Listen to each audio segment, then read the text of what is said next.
এই good morning, কেমন আছো সবাই? আশা করছি ভালো আছো। আমিও ভালো আছি। তো চলে এসেছি একটা নতুন ব্লগ নিয়ে।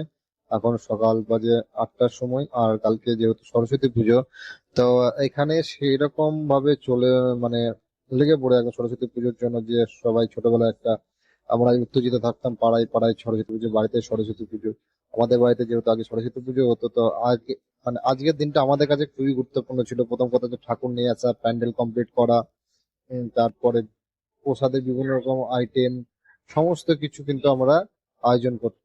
হ্যাঁ, তো অনেকটাই দেরি হয়ে গেল কথা বলতে বলতে, চলো অফিসে যাওয়া যাক। তো অফিসে আজ যেহেতু অফিসে এসেছি, ইনি কাস্টমার এসেছিল, তোমরা জানো যে অফিসে নতুন একটা স্টাফ হয়েছে, তো ফোন করেছিল যে অফিসে কাস্টমার এসেছে, তো এটা অ্যাটেন্ড করার জন্য তাড়াতাড়ি চলে আসতে হলো, আমাকে কথা বলতে পারলাম না।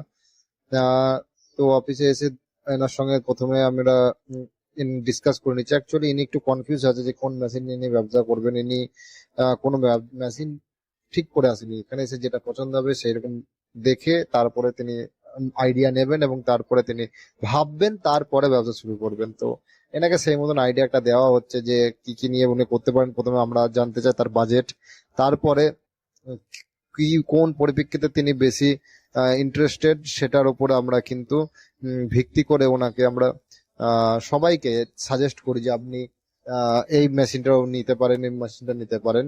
তো এইরকম আইডিয়া কিন্তু আমরা এখান থেকে সবাইকেই দিয়ে থাকি। তো যারা ব্যবসা করতে ইচ্ছুক কিন্তু ভাবতে পারছেন না যে কি ব্যবসা নিয়ে করবেন, তো আমাদের সঙ্গে যোগাযোগ করতে পারেন। আমরা বাজেট অনুযায়ী, আপনার ইচ্ছা অনুযায়ী, আপনার এলাকা অনুযায়ী কিন্তু আমরা সাজেস্ট করে দিই যে আপনি কোন ব্যবসা নিয়ে করতে পারলে এগোতে পারবেন। ঠিক আছে, তো ওনার সঙ্গে কথা বলতে বলতে অলমোস্ট 2টো বেজে গেল। তো 2টো মানেই তো আমাদের লাঞ্চ টাইম, তাই আমি লাঞ্চ করতেই মোটামুটি বেরিয়ে যাব, চলে যাব।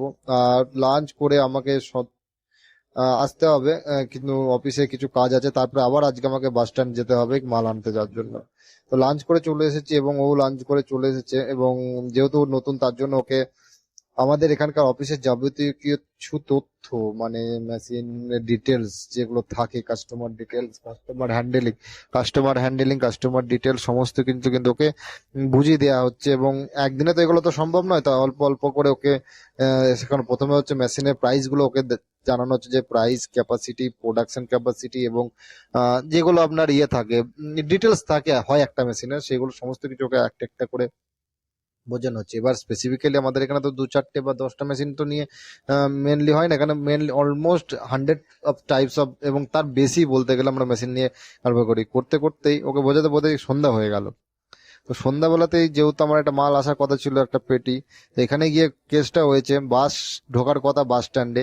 তো আমি বাস স্ট্যান্ডে ওয়েট করে আছি, কিন্তু হঠাৎ ফোন করে, যখন আসতে লেট করে তো ফোন করে জানতে পারি বাস এখানে না, ময়না ফটক বা এখানে একটা বলে জায়গা আছে, পেট্রোল পাম্প এখান থেকে মোটামুটি 1.5 কিলোমিটার দূরে, তো সেইখানেই মানে দাঁড়াবে। তো সেই মতন আবার আমাকে দাঁড়িয়ে থেকে এইগুলো দেখতে পাচ্ছ তো, এগুলো হচ্ছে তোমার জুতোর সব, মানে পাইকারি রেট। সে যাই হোক, তো সেখানে ভ্যানে করে আমাকে আবার যেতে হলো সেখানে। আর সেখানে একটাই সমস্যা হচ্ছে, সেখানে গিয়ে কিন্তু যেহেতু এটা বাস স্ট্যান্ড একটু বাইরে, তো সেখানে গিয়ে কিন্তু ভ্যান পাওয়া মুশকিল হয়ে যাবে। তো মালটা আনতে আমার খুবই অসুবিধা হবে। আর ইনি যে ভ্যানে আমি যাচ্ছি, ইনি আবার মাল নিয়ে আসবেন না। আমাকে আগেই বলে দিয়েছে যে আমি মাল নিয়ে কিন্তু আসবো না, আমি ওই তোমাকে নামিয়ে দিয়ে চলে আসবো। তো একটা সমস্যা। হ্যাঁ, তো 6টার সময় ঢোকার কথা ছিল বাস, তার জন্য ওয়েট করছিলাম। কিন্তু এখন অলরেডি 6:30 বেজে গেছে, তো এখনো বাস আসেনি। দূরপাল্লার বাসগুলো দেখো বাস স্ট্যান্ড থেকে ছেড়ে বেরিয়ে যাচ্ছে।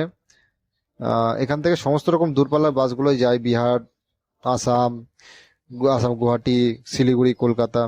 তো অলরেডি মালটা আমি রিসিভ করেছি। খুব ভাগ্য ভালো যে আমি একটা টোটো পেয়ে গেছি, এবং টোটোটা নিয়ে আমি তারপরে ওখান থেকে আমি চলে আসি। কিন্তু রাস্তায় আস্তে আস্তে একটা কেস হয় যে টোটোটা বলছে আমি আর যাব না, আমাকে যেতে দেবে না। তো আমি ওকে বলছি যখন যেতেই দেবে না, তাহলে তুমি কেন মানে মাল নিয়ে আমাকে ওঠালে? তো সে আরেকটা টোটো আমাকে ব্যবস্থা করে দেয়। তো সেখানে আমি তার আরেকটা টোটোতে করে তারপরে মালটা নিয়ে আসি। তো এখানে এই ভিডিওটা এখানেই আমি আজকে শেষ করব। আজ খুব টায়ার্ড হয়ে গেছি, আর মানে বেশি হয়তো কথা বলতে পারছি না। তো সবাই ভালো থেকো, সুস্থ থেকো, চ্যানেলটা অবশ্যই একটু সাবস্ক্রাইব করো। ঠিক আছে, আহ চলো, গুড নাইট।